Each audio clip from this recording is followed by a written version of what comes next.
Meal 1, got 150 grams of oats, 20 grams of peanut butter, 30 grams of Nutella, 100 grams of berries, blueberries, black coffee. Cheers.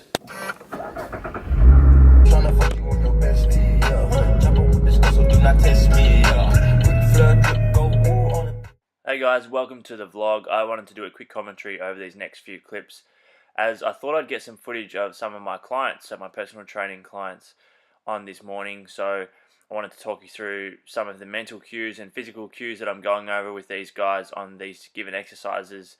Hopefully some of these will help you out if you're struggling with any of them. So the first clip you saw was my client Sam doing a glute activation. So he had a band around his ankles, doing some side steps, really opening up the hips and activating the glutes. This exercise here is obviously the barbell Romanian deadlift.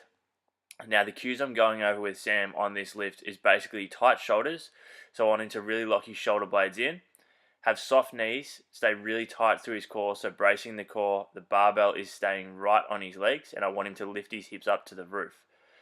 So instead of worrying about how low the bar is, getting him to really put the focus on how high he can lift his hips towards the roof, and then on the way up it's about applying as much force as he can through his heels into the ground and finishing with a neutral pelvis and glutes on. So that's the barbell Romanian deadlift. This next lift here is, you're probably wondering why I've got my clients doing squats in the Smith machine or in the Smith machine rack.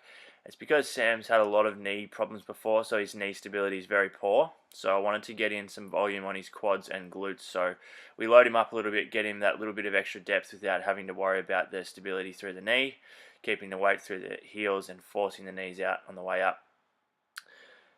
This is obviously the 45-degree leg press. So a lot of the stuff I do with Sam is really getting him to try and get his glutes to activate. And by using the band in a lot of exercises, that really helps. So in this exercise here, I've got the band around the knees, keeping the weight through the heels and really forcing his knees right out. I think we worked up to a max of about 250 kilos eventually on the leg press, which was great for Sam. And then with the hamstring curls, a really good one is pull the toes towards the shins and try and keep your hips down. Sam was a bit fatigued at this point, so his hips come up a little bit more than what I would like, but the toes to the shins and the hips down is a really good cue for the lying hamstring curl machine. My client Nick here, pulling his elbows nice and low, got that slight forward lean and hands relaxed, as I've mentioned plenty of times in my back training videos. This cable fly is just an activation or warm-up exercise before we went into a press, which I didn't film. So just for the chest, nice and lightweight, focusing on thinking about squeezing the biceps together at the top of each rep. With this single arm row, really pulling the elbow back towards the hip so we're not rotating the body, hands nice and relaxed, and I actually like to use a kettlebell for these single arm rows. In this clip here, I just got a few different videos of Mitch and his friend Damo who were training here. So we were doing a double walking lunge with kettlebells. So lunge down, so making sure you're going straight up and down, weight through the heel, come back up, back down, and then go again. This is actually one of Damo's first leg sessions in ages, so he's going to be very sore today. And then we finished off, or we didn't finish off, our next exercise was the band resisted leg press. So I hope you guys enjoy the rest of the vlog and you've taken some value from this commentary. Alan, what are your thoughts of 20 sets of squats? So far so good. Too bad we're like 3 sets in. Yeah, ask me in 10 minutes.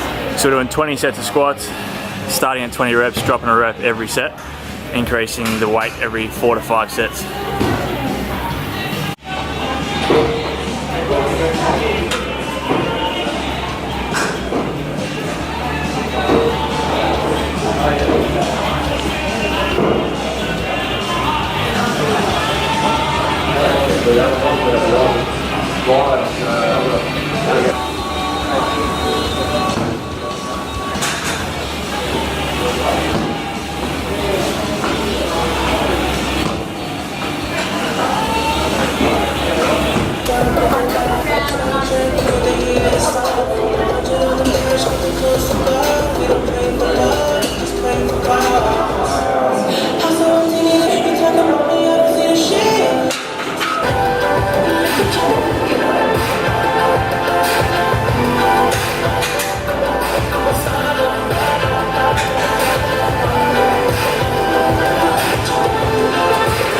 abs on.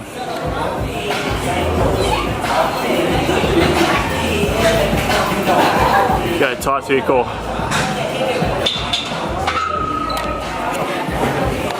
Thoughts? It's getting a little bit fucked, but it's good. A little bit fucked. Yeah.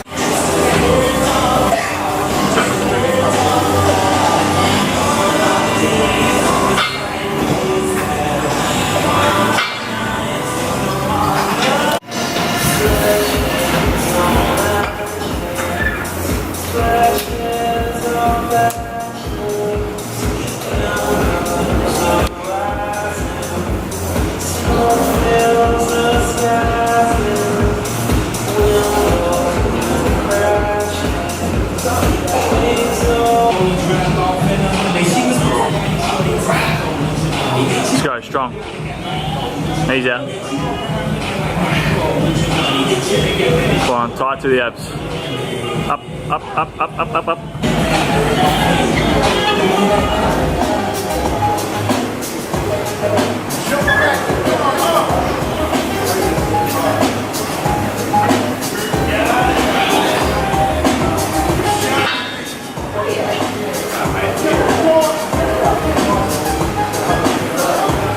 Tight to the abs.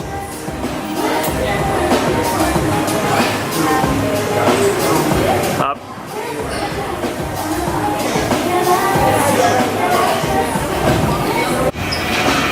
Yes, big boy, get it. Tight abs. There we go. Easy.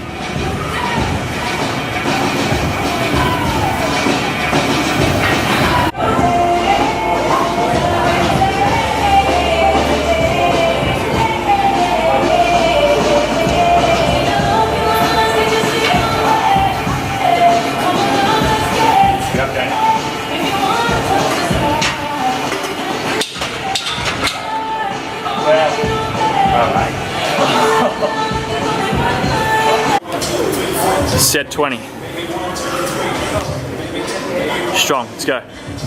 Easy, up, up, up, up. Yes. What? Do it again.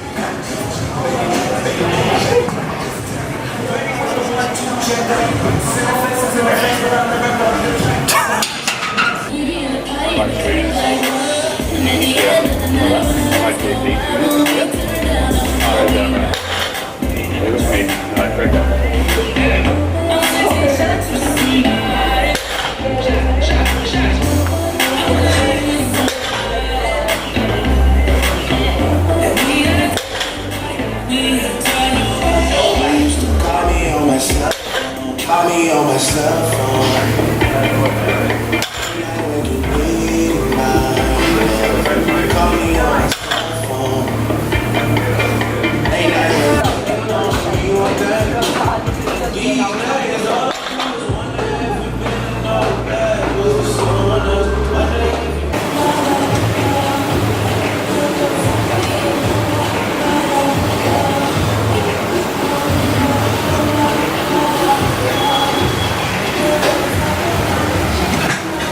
Monsters.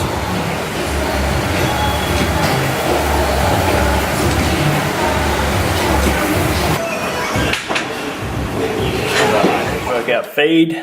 We've got 185 grams of tuna, 125 grams of white rice, heap of mustard, a little bit of soy sauce in there, and a heap of peas. Washing it down with a Coke Zero. So this is post-workout. I just got home from the gym. That leg workout was sick today. I had a really good session with Oz and Alan. And Melbourne, first day of summer. What the fuck, mate? Pissing down rain. It's meant to, supposedly it's meant to flood in the next few days. So I was meant to have a Vic Roads client. I got meant to go out to Vic Roads now, train them. But we cancelled the session because they're working from home and they were worried that my car might get flooded on the way there. So I'm at home doing a little bit of work. Gonna head back into the gym soon for some one-on-one clients this afternoon. About to have a snack. We've got 170 grams of Greek yogurt, 1 serving of Swift recharge protein, so the honeycomb flavour, 12 grams of PB2, and then 1 serving of this almond Swartzen butter. So the macros per serve, we have 11 grams of fat, 1.4 grams of carbs, and 5 grams of protein per serve. I'll have this now and head back into work. Right, so a lot of people have been asking me how you actually track a meal that's not a single ingredient meal, like single ingredient food meal. So for example, like your chicken, sweet potato and veggies, or steak, rice and veggies. That's obviously easy to track. So if you're eating out and you're having something like a burger, so there's a heap of different ingredients in it, how do you actually track it in MyFitnessPal or whatever tracking app that you're actually using? So it's very simple. You have two options. The first one is to actually put in each single ingredient. So most of the time you should know the ingredients that are in the meal you're having, and if you don't know, that's fine.